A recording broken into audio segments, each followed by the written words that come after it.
Hello दोस्तों, नमस्कार। Stock market share YouTube channel में आपका स्वागत है। अभी हम बात करने वाले हैं जेपी एसोसिएट्स लिमिटेड कंपनी की, क्योंकि इसके बारे में एक बहुत ही बेकार यानी बहुत ही इस कंपनी से संबंधित नेगेटिव न्यूज निकल के आती हुई दिखाई दे रही है। और वो नेगेटिव न्यूज ये है कि ये जो कंपनी है अपने सभी लगभग कर्जदारों का नाम बताते हुए दिखाई दे रही है, और नाम बताने के अलावा ये भी बताने हुए नजर आ रही है कि इस कंपनी पे कुल कितना डेप्ट होता हुआ दिखाई दे रहा है। और चूंकि आप जानते हैं कि ये जो कंपनी इलाहाबाद जो बेंच है एनसीएलटी के, उसके संदर्भ में जो वो फैसला देता हुआ दिखाई दिया है कि इस पे एनसीएलटी की प्रक्रिया शुरू होते हुए देखने को मिलने वाली है, उसके संदर्भ में इस पे एनसीएलटी की प्रक्रिया भी शुरू होते हुए देखने को मिली है। और ये जो कंपनी है फिलहाल अभी इसमें ट्रेडिंग बंद होता हुआ दिखाई दिया है, और ये आईआरपी स्टेज 1 में शामिल होता हुआ देखने को मिल रहा है। तो इसके बारे में हम पूरा डिटेल से देखेंगे कि आखिर कौन कौन सी कंपनियां हैं जो फिलहाल इसे कर्ज देते हुए दिखाई दी हैं, और साथ ही साथ इस कंपनी पे कितना कुल कर्ज होता हुआ देखने को मिल रहा है। और इसमें यह भी हम देखने की कोशिश करेंगे कि जो रिटेल इन्वेस्टर है वो फिलहाल उनको इस समय क्या फैसला लेना चाहिए। तो चलिए दोस्तों, बिना किसी देरी के वीडियो शुरू करते हैं।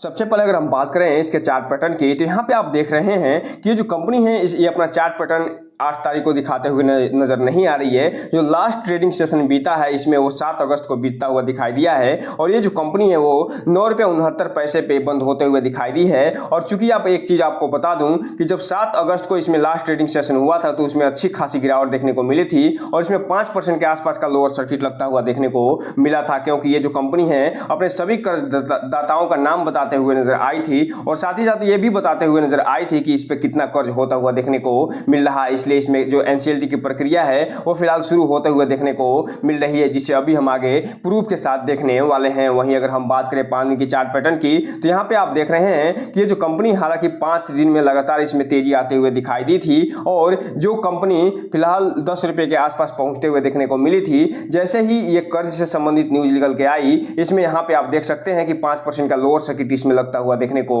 मिल रहा है। वहीं अगर हम बात करें 1 महीने के चार्ट पैटर्न की, तो 1 महीने में हालांकि इस कंपनी ने 25% का रिटर्न निकाल के दे दिया है। वहीं अगर आप बात करेंगे 6 महीने के चार्ट पैटर्न की, तो 6 महीने में इसने अपने शेयर होल्डरों को 62 से 63% का नेगेटिव रिटर्न निकाल के दिया है। और जो भी इन्वेस्टर इसमें ये मान के इन्वेस्टमेंट किए होंगे कि ये कंपनी आगे मल्टी बैगर साबित होते हुए दिखाई देगी, और इसका चार्ट पैटर्न बिना पढ़े इस पे इन्वेस्ट किए होंगे, इसके बारे में पूरी जानकारी लिए बिना इसमें इन्वेस्टमेंट किए होंगे, तो उन्हें 6 महीने में लगभग 62 से 63% घाटा होता हुआ दिखाई दे रहा होगा। जबकि बात करेंगे या टीएल डेट की, तो ये जो कंपनी है लगभग 55% के आसपास गिरते हुए दिखाई दे रही है। जबकि बात करेंगे आप 1 साल के चार्ट पैटर्न की, तो अभी भी 1 साल में ये जो कंपनी है लगभग 23% के आसपास का तेजी दिखाते हुए नजर आएगी। लेकिन जैसे ही बात करेंगे आप इसके मैक्सिमम चार्ट पैटर्न की, इसका जो चार्ट पैटर्न है सब कुछ बयां करते हुए दिखाई देगा। और ये जो कंपनी है वो फिलहाल जो लिस्ट हुई थी कभी 2004 में 12 रुपये 63 पैसे पे, उसमें भी यहाँ पे गिरावट देखने को मिल रही है। और तमाम हिचकोले लेने के बाद ये जो कंपनी 23% की गिरावट के साथ ये फिलहाल आज 9 रुपये 69 पैसे मिलते हुए देखने को मिल रही है। और कभी ये जो कंपनी है लगभग 350 रुपए के आसपास ही पहुंचते हुए देखने को मिली थी, जो ये बता रहा है कि इसका चार्ट पैटर्न जो भी देखा होगा वो फिलहाल इसमें इन्वेस्टमेंट करने का कोई भी विचार नहीं करेगा। आ गए हैं बीएससी के वेबसाइट पे, और यहाँ पे आप देख रहे हैं कि ये जो कंपनी है इसमें आईआरपी स्टेज 1 लिखा हुआ आ रहा है, जो इस बात को इंडिकेट कर रहा है कि इस कंपनी में आईआरपी यानी ये जो आईबीसी यानी इंसॉल्वेंसी बैंक्रप्सी कोड है उस पर लागू होता हुआ दिखाई दे रहा है। और जो ट्रेडिंग रिस्ट्रिक्टेड यहाँ पे लिखते हुए नजर आ रहा है उसमें ये बता रहे हैं कि एनसीएलटी की प्रक्रिया इसमें शुरू हो चुकी है। और जब भी एनसीएलटी की प्रक्रिया शुरू होती है तो उसमें आईआरपी स्टेज 1 लिख के आता हुआ दिखाई देता है, और जिस भी शेयर में आईआरपी स्टेज 1 लिख के आता है उसमें सिर्फ और सिर्फ सोमवार को इसमें ट्रेडिंग होते हुए देखने को मिलती है। और सोमवार का मतलब ये है कि जो सप्ताह का पहला ट्रेडिंग दिन होगा उसी में ये कंपनी ट्रेडिंग करते हुए दिखाई देगी, चाहे वो सोमवार हो या मंगलवार। अब हम अगर बात करें इसमें जो अनाउंसमेंट निकल के सामने आती हुई दिखाई दे रही है उसकी, तो यहाँ पे आप देख रहे हैं जो रीपेमेंट और जो फाइनेंशियल इंस्टीट्यूशन है और लोन फ्रॉम बैंक से उन सबका ये फिलहाल जानकारी देते हुए नजर आ रही है। और इसके अलावा जो लिस्ट ऑफ क्रेडिटर्स है उसकी भी ये जानकारी देते हुए नजर आ रही है। और सभी के सभी ये जो डेटा है फिलहाल 7 तारीख को जारी करते हुए दिखाई दे रही है, और 7 तारीख को ही इसमें आईआरपी स्टेज 1 में ये कंपनी पहुंचते हुए भी दिखाई दे रही है। तो चलिए हम इसे एक एक करके देख लेते हैं कि कौन कौन से वो बैंक हैं और कितने ये कर्ज देते हुए दिखाई दिए हैं। आप देख रहे हैं कि ये जो कंपनी है उसके संदर्भ में ये एक पीडीएफ निकल के आता हुआ दिखाई दे रहा है और इसमें ये बता रहे हैं कि जो मंथ बीता है जुलाई 2024 का, उसमें पूरा डिटेल जानकारी देते हुए दिखाई दे रहे हैं। और इस डिटेल जानकारी में ये बताते हुए दिखाई दे रहे हैं कि कौन कौन से बैंक इसमें होते हुए दिखाई दे रहे हैं और कौन कौन से और कितना इस पर कर्ज होता हुआ देखने को मिल रहा है। तो डेट ऑफ मेकिंग डिस्क्लोजर अर्थात ये जो डिस्क्लोजर ये जारी किए हैं उसमें 6 अगस्त का डेट पड़ा हुआ है। और टर्म लोन के साथ साथ जो इसमें अदर लोन है उन सब पे ये उसके बारे में बताते हुए दिखाई दे रहे हैं। और उसके संदर्भ में यहाँ पे जो भी लेंडर्स हैं उनका नाम भी दिया गया है, जिसमें एक्सिस बैंक है, बैंक ऑफ महाराष्ट्र है, बैंक ऑफ इंडिया है, कैनरा बैंक है, बैंक ऑफ बड़ौदा है, सेंट्रल बैंक है, सेंट्रल बैंक ऑफ इंडिया है, आईसीआईसीआई प्राइवेट बैंक है, एक्सपोर्ट इंपोर्ट बैंक जिसे एग्जिम बैंक भी कहा जाता है वो भी है, इंडियन ओवरसीज बैंक है, आईडीबीआई है, आईएफसीआई लिमिटेड है, जम्मू एंड कश्मीर बैंक है, करूर वैश्य बैंक है। इसके अलावा जो डीबीएस बैंक है वो भी शामिल होता हुआ देखने को मिल रहा है। और इसके अलावा जो एलआईसी है वो भी इसमें शामिल होते हुए देखने को मिल रही है। और इसके अलावा तो साउथ इंडियन बैंक लिमिटेड है, पंजाब नेशनल बैंक है, पंजाब एंड सिंध बैंक है, स्टेट बैंक ऑफ इंडिया जो कि भारत की सबसे बड़ी बैंकिंग संस्था होते हुए देखने को मिलती है। इसके अलावा जो स्टैंडर्ड चार्टर्ड बैंक है सिडबी जो कि लघु उद्योगों को ऋण देते हुए नजर आती है, इंडस इंड बैंक भी शामिल होता हुआ दिखाई देता है। साथ ही साथ यूके बैंक है, इंडियन बैंक है, यस बैंक है जो कि अभी कुछ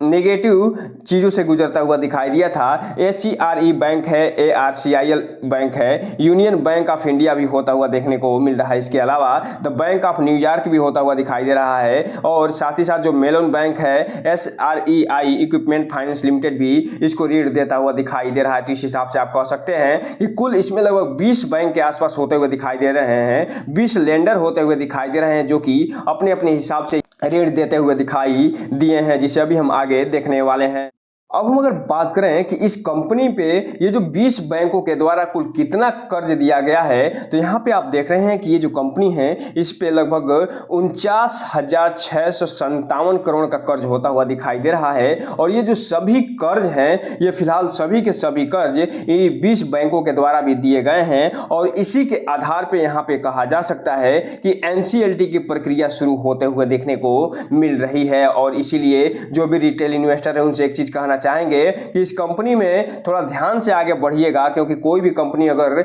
एनसीएलटी की प्रक्रिया में शामिल होती है तो उसमें 3 ही फैसले होते हुए दिखाई देते हैं। या तो वो जो कंपनी एनसीएलटी की प्रक्रिया में गई है वो डिलिस्ट करते हुए ये नजर आएंगे जो इस कंपनी को खरीदेगा, और इसके अलावा अगर जो दूसरा फैसला होता हुआ दिखाई देगा वो इसे मार्केट से डिलिस्ट करके लिस्ट करते हुए दिखाई दे सकते हैं। इसके अलावा अगर तीसरा फैसले की बात करें तो अगर जो भी कंपनी इसे खरीदती है तो वो इसे वैसे ही छोड़ सकती है जैसे वर्तमान में ये कंपनी लिस्ट होते हुए देखने को मिल रहा है और ट्रेड करता हुआ दिखाई दे रहा है। तो अब ये देखना दिलचस्प रहेगा कि जो एनसीएलटी की प्रक्रिया इसमें शुरू हुई है वो कब फाइनल होते हुए दिखाई देती है और ये कितने प्राइस पे कौन सी कंपनी इसे खरीदते हुए देखने को मिलती है। अब हम अगर बात करें इसमें कौन कौन से बैंक ने कितना कितना पैसा इसमें दिया है, तो स्टेट बैंक ऑफ इंडिया यहाँ पे आप देख सकते हैं कितने क्लेम अमाउंट होता हुआ दिखाई दे रहा है। इसके अलावा आईसीआईसीआई बैंक ऑफ लिमिटेड है वो फिलहाल इसका क्लेम कितना होता हुआ दिखाई दे रहा है। आईडीबीआई बैंक है, एलआईसी है, जो एसेट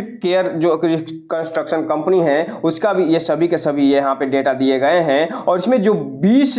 बैंक शामिल हैं उन सभी के सभी ये डेटा यहाँ पे दिए गए हैं और उतना ही इसका क्लेम अमाउंट बनता हुआ देखने को मिल रहा है। इस वीडियो को आप पॉज करिए और एक एक के बारे में अगर डिटेल जानकारी लेना चाहते हैं तो इसे एक एक करके आप पढ़ सकते हैं, क्योंकि अगर हम पढ़ने लगे तो ये वीडियो बहुत ही लंबा होता हुआ देखने को मिलेगा। तो इस हिसाब से कहा जा सकता है कि जो स्टेट बैंक ऑफ इंडिया है उस पर अच्छा खासा वो कंपनी को कर्ज देते हुए दिखाई दी है। साथ ही साथ जो आईसीआईसीआई बैंक है और आईडीबीआई बैंक है इसके सबसे बड़े कर्जदाताओं में होते हुए देखने को मिल रहे हैं। इसके अलावा कुछ और कर्जदाताओं के नाम यहाँ पे दिए गए हैं और ये लगभग कुल मिलाजुलाकर 31 बैंक और जो एनबीएफसी हैं वो फिलहाल मिलके इसे लगभग 50,000 करोड़ का कर्ज देते हुए दिखाई दी हुई हैं। और इसके बारे में पूरा डिटेल जानकारी यहाँ पे दी गई है। इस वीडियो को पॉज करके इसके बारे में पूरी डिटेल जानकारी आप ले सकते हैं। अब हम अगर बात करें इसके कारोबार की तो 7 अगस्त को जब लास्ट ट्रेडिंग सेशन इसमें हुआ था तो इसमें 5% का भले ही लोअर सर्किट लगता हुआ दिखाई दिया था, लेकिन उसके बावजूद भी इसमें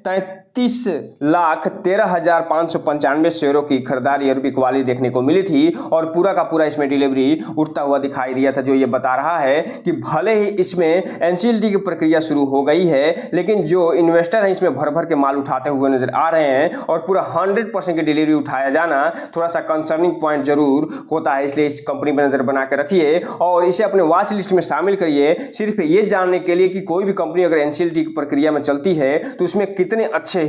खासे इसमें उतार चढ़ाव देखने को मिलते हैं और ये जो कंपनी है वो कैसे एक सफल कंपनी से एनसीएलटी की प्रक्रिया में जब जाती है तो उसका इस कंपनी पे क्या प्रभाव पड़ता हुआ देखने को मिलता है। तो दोस्तों ये रहा आज का वीडियो। इस चैनल को लाइक करें, सब्सक्राइब करें और बेल आइकन हिट करना तो बिल्कुल ना भूलें, ताकि नए वीडियो के जो अपडेट्स है आपको ऐसे समय पे मिलता रहे। जय हिंद दोस्तों।